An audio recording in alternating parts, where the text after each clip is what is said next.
Welcome to Research Rocks. In this video, we will see how to use Stage Manager on your Mac if you are update your operating system like a Montreal to Ventura. So Stage Manager options automatically introduce in new operating system. So how to use Stage Manager? It's very simple tips and tricks. Before start the video, please subscribe our YouTube channel Research Rocks. So look at this, I minimize everything. So how to activate the Stage Manager?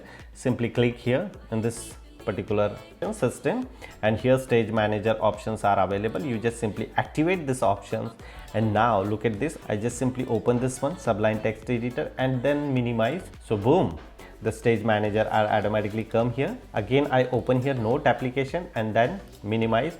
So all tasks are minimizing here. If I open this one and minimize this one, so how many tasks I'm using as now couple of hours ago, so all tasks are display here, not here. So this is advantage of the Stage Manager options introducing Ventura operating system, and you can very easily again open this one, minimize this one, open this one, minimize this one. First come last and last come first are automatically come here. This is the advantage of Stage Manager options available on Ventura operating system. It's very simple tips and tricks. Hope you like this video. Before leaving, please subscribe our YouTube channel Research Rocks. Till then, Jai Hind, Vande Mataram.